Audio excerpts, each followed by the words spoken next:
Magandang araw po sa inyong lahat. Ako po ang inyong lingkod, Sir Misterio. Bago po tayo magsimula sa ating mga kwento ngayong gabi, nais ko po munang magpasalamat mula sa aking puso. Maraming salamat po sa lahat ng nakikinig, sumusuporta at patuloy na sumusubaybay sa channel na ito. Sa tulong nyo, malapit na po nating maabot ang 500 subscriber. Isang napakalaking bagay na po iyon para sa isang katulad kong nagsisimula pa lamang dito sa YouTube. Kung maaari po sana, tulungan nyo akong maabot ang susunod nating milestone na 1,000 subscriber sa simpleng pag-like, pag-comment at pag-subscribe sa channel na ito. Napakalaking tulong na po iyon para mas lalo pa nating maipagpatuloy ang mga kwentong hatid natin gabi-gabi. Sana po ay huwag kayong magsawang sumuporta sa katulad kong nagsisimula pa lamang. Sa lahat ng letter senders, sa mga silent listeners at sa lahat ng patuloy na nakikinig kahit hindi nagpaparamdam. Muli po, maraming salamat po sa inyo.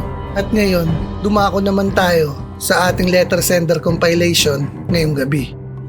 Ang mga kwentong inyong maririnig ay may kinalaman sa isang kontrobersyal at misteryosong pangyayari na minsang gumulantang sa buong bansa. Ang pagkawala ng ilang mga sabungero. May mga nagsasabing isang malaking pangalan sa industriya ang nasangkot sa isyong ito. Dahil dito, marami ang piniling manahimik, marami ang natakot magsalita. Ngunit sa kabila ng takot, may ilan pa rin naglakas loob na ibahagi ang kanilang mga karanasan. Mga kwentong konektado sa misteryong ito. Mga karanasang hanggang ngayon ay dala-dala pa rin nila at hindi na nila makakalimutan. Kung handa na kayo, simulan na natin ang kwento. Magandang gabi po sa inyo, Sir Misterio, at sa lahat ng mga nakikinig na mas pinipiling manatiling gising at makinig sa mga kwentong nagpapatayo ng balahibo habang ang paligid ay balot ng dilim. Almost 2 weeks na po akong nakikinig sa inyo, Sir Misterio. Mahilig po akong makinig sa mga ganitong kwento. Para na nga po akong naa-addict sa mga nakakatakot na kwento. Hindi ko na rin po babanggitin ang tunay kong pangalan. Tawagin niyo na lang akong Gardo. Dating construction worker sa isang malaking proyekto malapit sa hangganan ng Laguna at Batangas noong taong 2022. Ang ikakwento ko ay hindi sa dagat o sa kalsada nangyari, kundi sa isang abandonadong bodega na ginawa naming pansamantalang tulugan ng mga kapwa ko trabahador. Malapit ang bodegang ito sa isang sapa na madalas tambakan ng mga basura at kung ano-ano pa. Isang gabi, mga bandang 1:00 po yon, Sir Misterio. Hindi ako makatulog dahil sa sobrang init. Lumabas muna ako para magpahangin at magyosi malapit sa pampang ng sapa. Habang nakaupo ako sa isang malaking bato na pinagtapyasan galing sa construction site, may napansin akong isang puting van na pumarada sa kabilang ibayo. Patay ang mga ilaw nito, pero dahil maliwanag ang buwan, kita ko ang anino ng 2 lalaking buwaba. May kinakaladkad silang isang itim na plastic na bag.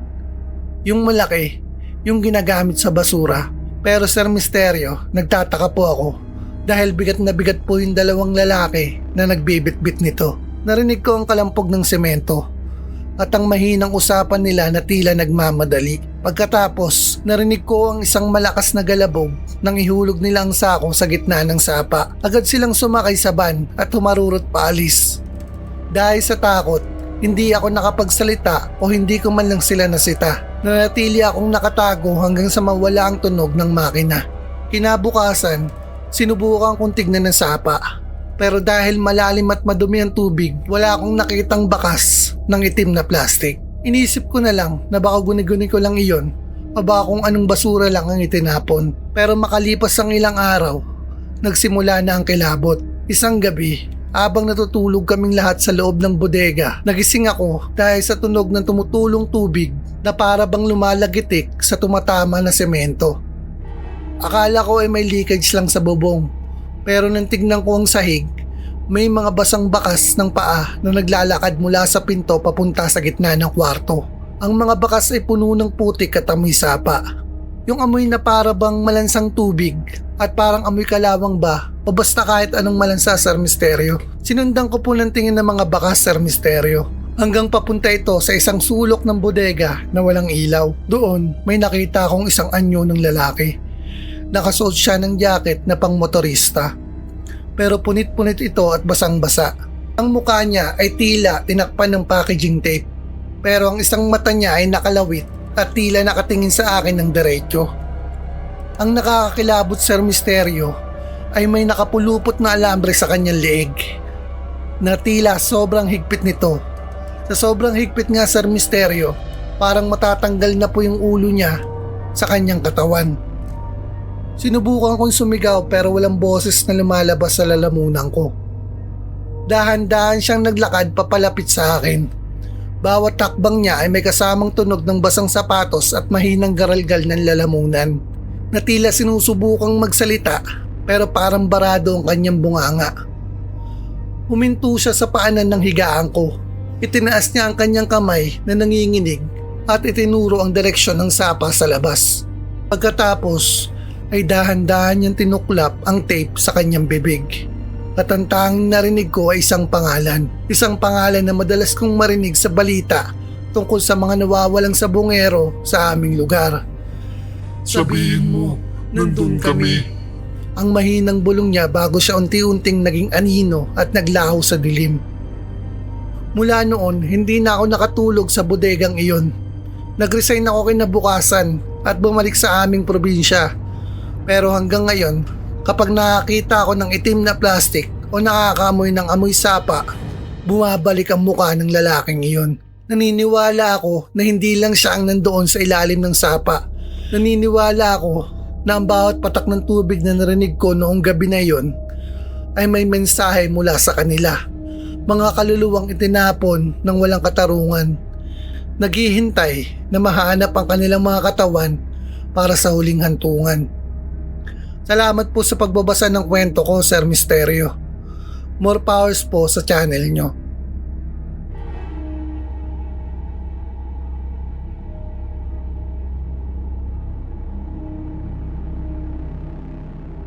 Magandang gabi sa iyo, Sir Misterio. At sa lahat ng mga nakikinig sa channel na Misterio.ph. Madalas po kaming nakikinig sa channel nyo habang nagpapahinga sa tanghali at pagka-uwi ko po sa gabi bago matulog. Kaya napagpasyahan ko din pong isulat ang sarili ko pong kwento. Hindi ko na po babanggitin ang tunay kong pangalan. Tawagin niyo na lang akong Nestor. Isa po akong mangingisda dito sa paligid ng Taal Lake. Dito na ako lumaki at halos buong buhay ko ay ginugol ko na sa bangka at lambat. Alam naman po ninyo, Sir Misterio, na ang lawa ay parang isang buhay na nilalang. May mga oras na kalmado ito, parang natutulog. Pero may mga gabi rin na pakiramdam mo ay may kung anong gumagalaw sa ilalim nito na hindi dapat naroon. Ang ikukwento ko po ay nangyari noong bandang 2022. Isang gabi na hanggang ngayon ay hindi ko pa rin makakalimutan. Karaniwan na lang kasi sa akin na mangisda kahit hating gabi. Mas lumalapit sa ibabaw ang mga isda kapag tahimik ang tubig. Noong gabing iyon, mag-isa lang ako sa bangka. May dala akong maliit na flashlight at salbabida. At ang plano ko ay sumisid para tanggalin ng lambat na sumabit sa ilalim. Bandang 12:00 ng hating gabi, halos walang hangin.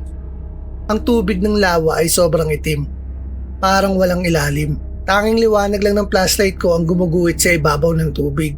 Huminga ako ng malalim at dahan-dahang sumisid.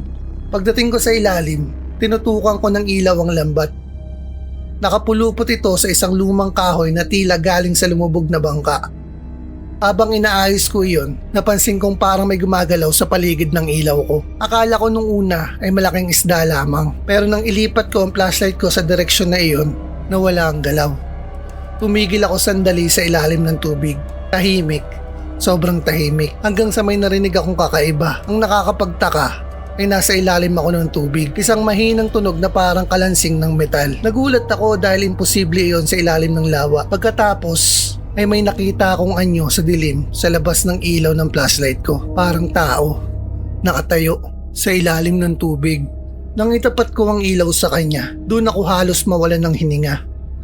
Isang lalaking nakatayo sa putik ng lawa. Ang balat niya ay maputla at tila namamagana. Ang suot niya ay basang t-shirt at short na parang matagal nang nakababad sa tubig. Pero ang pinaka nakakatakot, Sir Misterio, nakadilat ang mga mata niya at nakatitig siya direkta sa akin. Biglang gumalaw ang katawan niya. Hindi siya lumalangoy, Sir Misterio. Naglalakad siya sa ilalim ng lawa.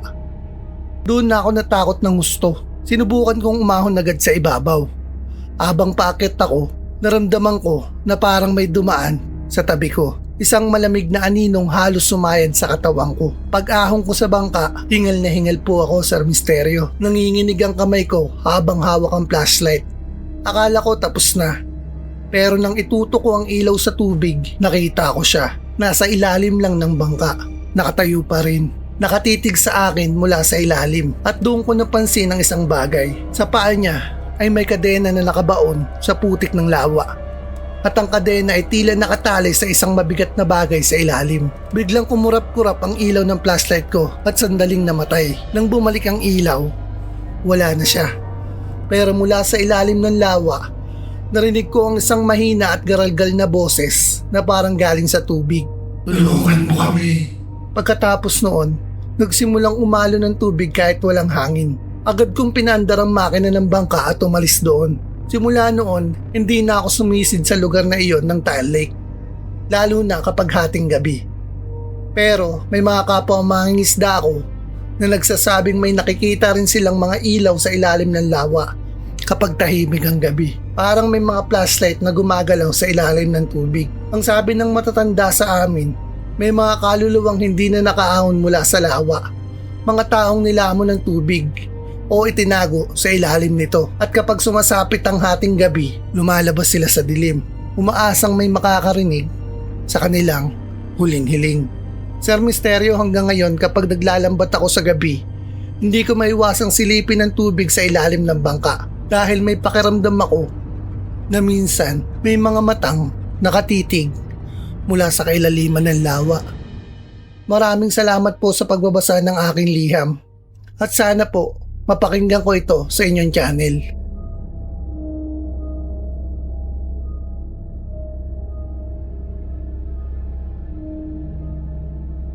Magandang gabi po sa lahat ng mga nakikinig at lalong-lalo na po sa inyo, Sir Misterio. Hindi ko na babanggitin ang tunay kong pangalan. Tawagin niyo na lang akong Melanie.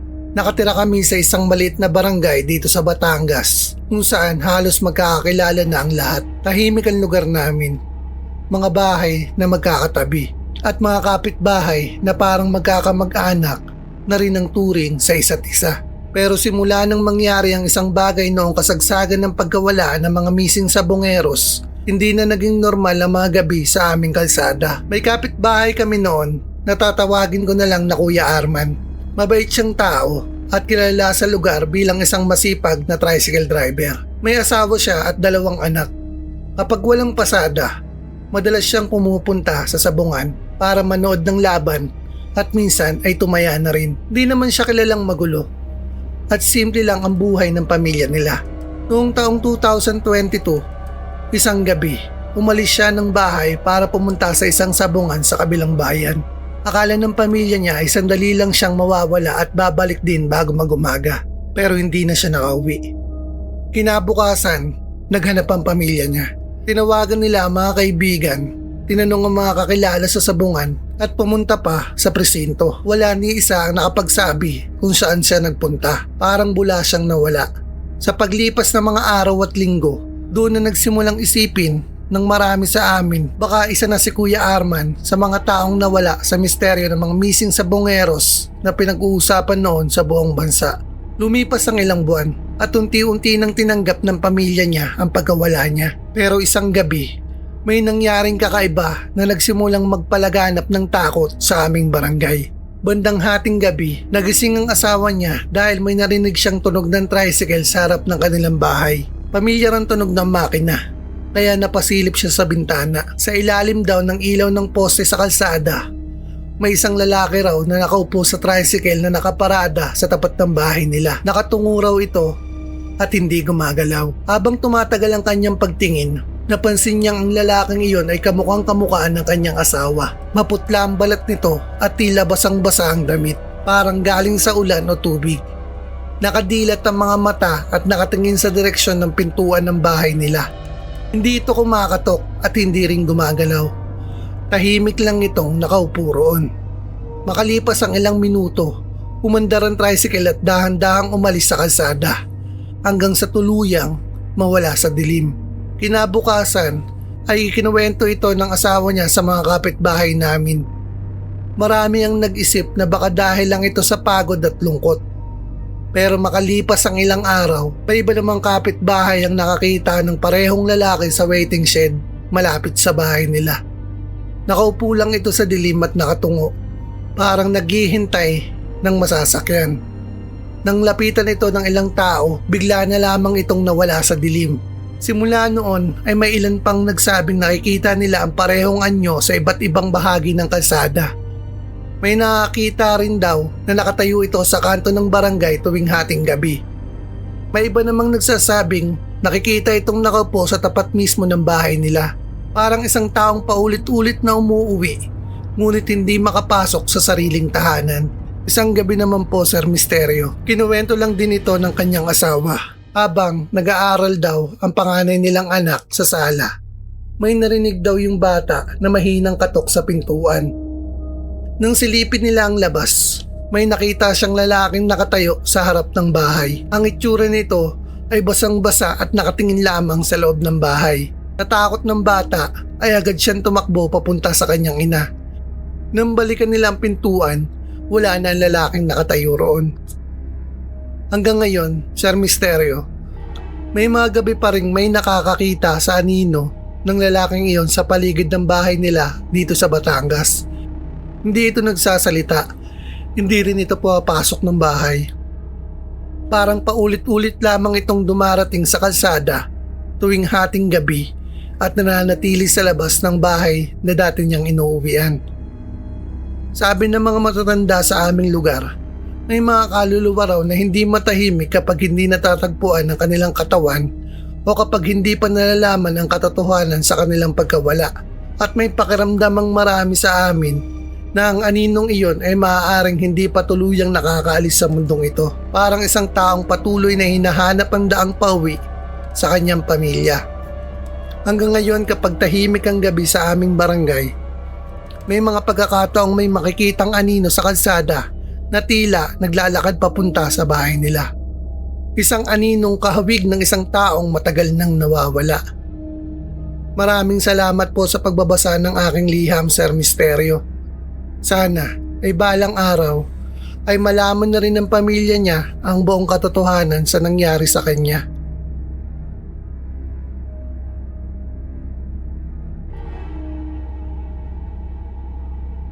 Magandang araw po sa inyo, Sir Misterio, at sa lahat ng mga katulad kong silent listener ng channel nyo.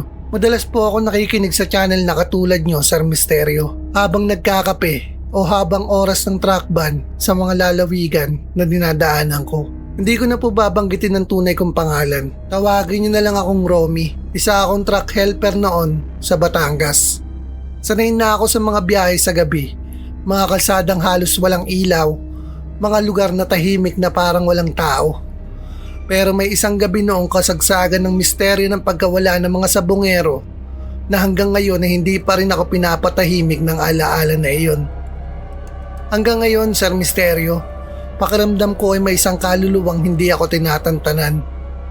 Ang gabing iyon ay bandang 11:00. Pauwi na ako galing sa garahe ng truck na pinag-helperan ko at naglalakad sa gilid ng isang bakanting kalsada malapit sa palaisdaan. Madilim ang paligid at iilang ilaw lang mula sa mga poste ang nagbibigay ng liwanag sa daan. Habang naglalakad ako, may napansin akong isang itim na van na dahan-dahang huminto sa gilid ng kalsada. Akala ko noong una ay may nasirang sasakyan lang, pero maya-maya ay bumukas ang pinto nito sa likod. 3 lalaking nakaitim ang buwaba. Hindi ko agad pinansin, pero napansin kong may isa pa silang kasama na tila hinihila palabas ng van. Ang lalaking iyon ay nakapiring at halos hindi makalakad. Habang lumalapit sila sa gilid ng palaisdaan, doon ko nakita ang isang bagay na nagpatindig ng balahibo ko. Ang lalaki ay nakagapos ang mga paa. May nakatali ring mabibigat na bato sa kanyang mga binti. Parang handa nang itapon sa tubig. Hindi ako gumalaw, Sir Misterio. Nakatago lang ako sa likod ng isang malaking puno ng akasya habang pinapanood ang nangyayari. Tahimik lang silang lahat kahit yung nakapiring na lalaki ay hindi rin sumisigaw. Walang ingay kundi ang mahina lang na lagaslas ng tubig at ang kaluskus ng mga paa nila sa damuhan. Ilang sandali pa, bigla na lang tinulak ang lalaki pababa sa tubig ng palaisdaan. Isang malakas na splash ang narinig ko. Pagkatapos noon, wala nang nagsalita. Ang tatlong lalaking nakaitim ay bumalik sa van at umalis na parang walang nangyari. Nanatili akong nakatayo sa dilim ng matagal. Hindi ako makagalaw sa takot. Pagkatapos ng ilang minuto, umalis din ako sa lugar na iyon. Pinilit kong kalimutan ang lahat, pero hindi ko makalimutan ang gabing iyon. Makalipas ang ilang araw, nagsimula ang mga kakaibang bagay sa bahay ko. Tuwing hating gabi, nagigising ako dahil sa pakiramdam na parang may basang paa na naglalakad sa sahig ng kwarto ko. May mga umaga rin na may napapansin akong bakas ng putik sa labas ng pintuan kahit hindi naman umulan. Pero ang pinaka nakakatakot ay ang mangyari isang gabi habang nag-iisa ako sa sala. Habang nakaupo po ako sa misteryo, biglang lumamig ang hangin sa loob ng bahay ko.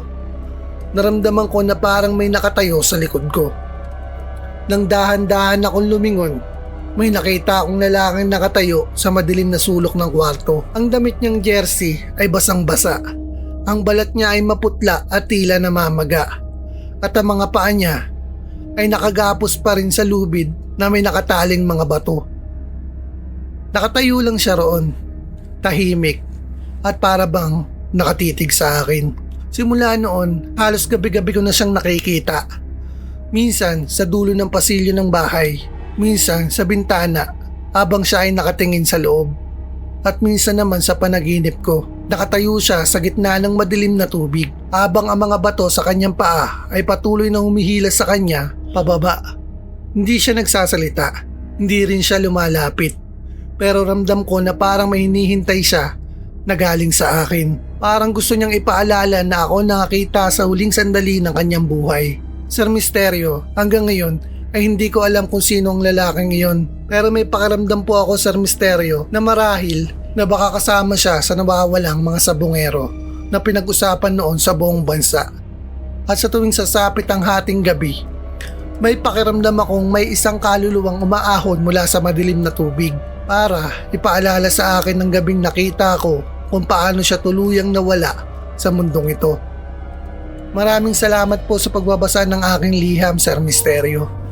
Hanggang ngayon, hindi pa rin ako sigurado kung ang multong nakikita ko ay naghahanap ng hustisya o naghahanap ng taong magsasabi ng katotohanan. Hanggang dito na lang po ang kwento ko, Sir Misterio. Maraming salamat po sa pagbibigay daan sa kwento ko.